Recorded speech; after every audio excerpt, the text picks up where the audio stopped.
Hi everyone, thanks for joining me. I'm Don Perugini from Presagen. Today I'll be talking about how we can use artificial intelligence to detect inherent errors in medical data that even experts can't detect. Medical data is inherently poor quality and can contain a significant number of errors.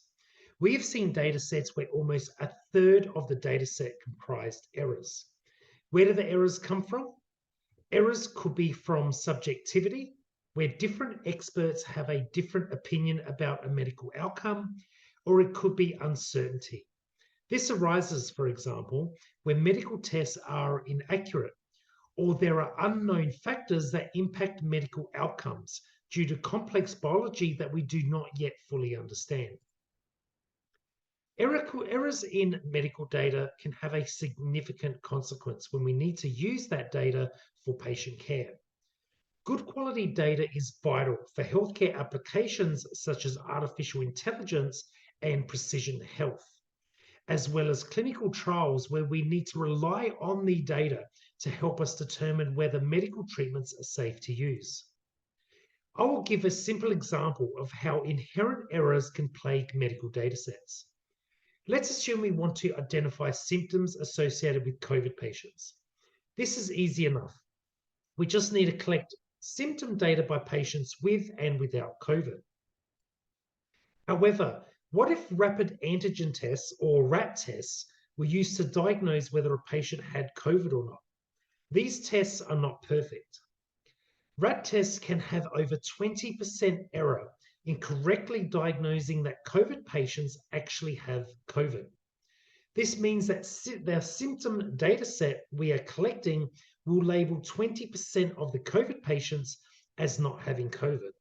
You can imagine how these errors could impact on the reliability and accuracy of using that data to identify symptoms relating to COVID. Even though this is a simple made up example, these inherent errors are quite common in healthcare. There is always an assumption that experts can manually verify and correct these medical errors. As you can see from the previous COVID example, this is not always the case.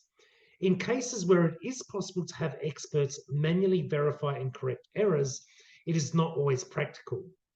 Barriers include scalability, where the size of the data to be reviewed is too large or growing too fast to keep up, or data privacy policies may prevent third parties manually inspecting the data, particularly across borders from different countries. And the lack of contextual information means that experts may not be able to reliably verify the data. Given these barriers, what can we do to solve this problem? There is a solution and it uses artificial intelligence. The algorithm is called the UDC, and it's been published in Nature Scientific Reports. You can download the paper from our website, presagen.com.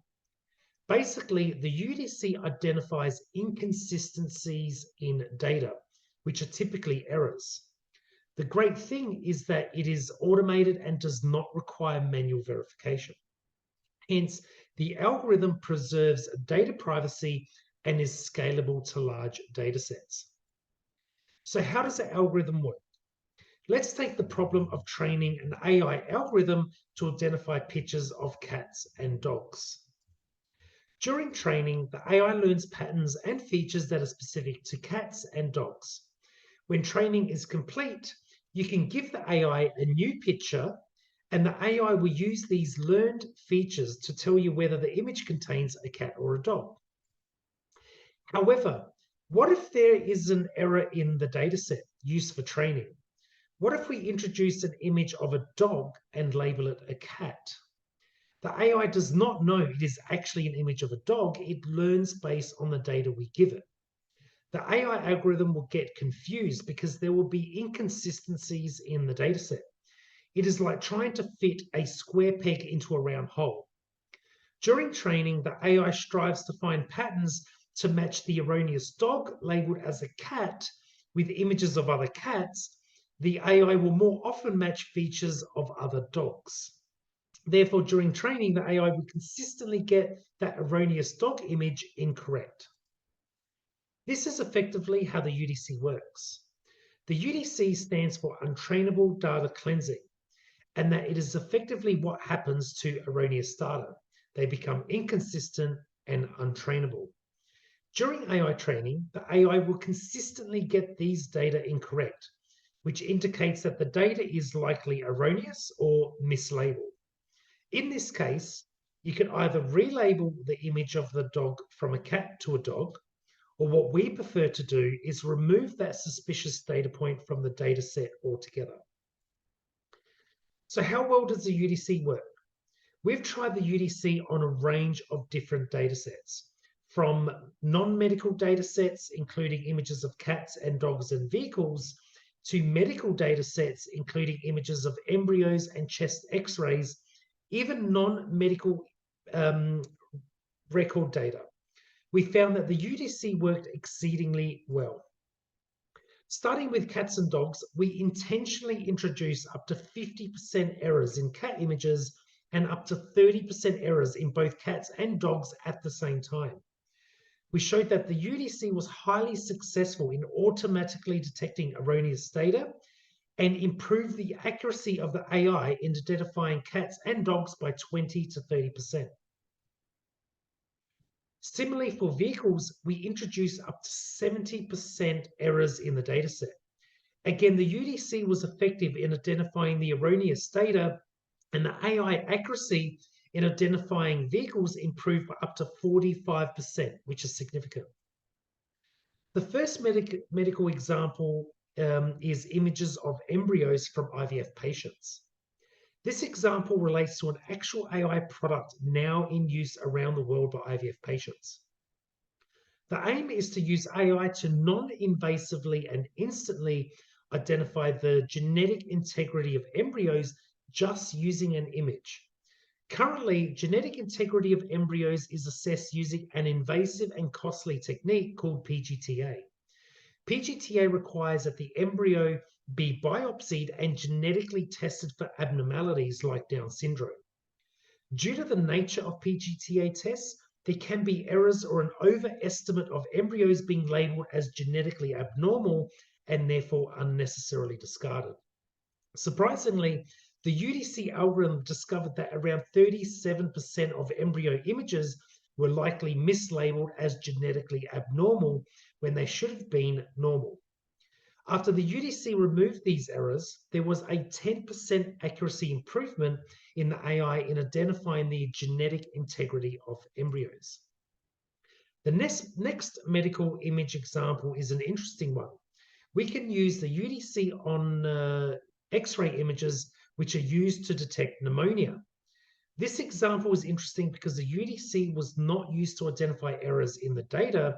Rather, the UDC were used to identify X-ray images that are difficult to assess by either expert radiologists or an AI algorithm because it lacks clearly identifying features to make a definitive or clear assessment.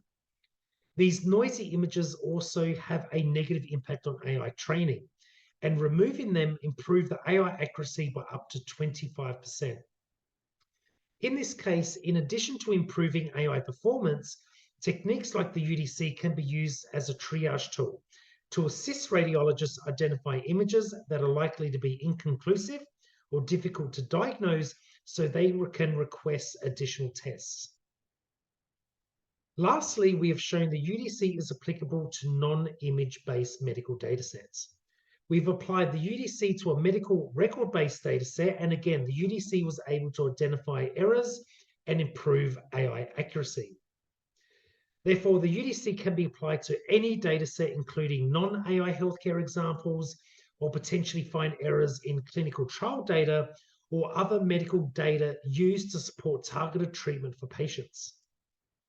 There are many potential applications of the UDC. It can be used to automatically detect errors in data, which is private and cannot be manually assessed or viewed, or used to detect errors in massive data sets where manual verification is impractical. We hypothesize there are two other potential use cases. The UDC could potentially detect anomalies in data, and it could also be used in the labeling or prediction for difficult to predict data, or where the statistical distribution between data sets varies widely. I would like to thank you for joining this webinar. This presentation and paper on the UDC are available on our website at presagen.com. Thank you.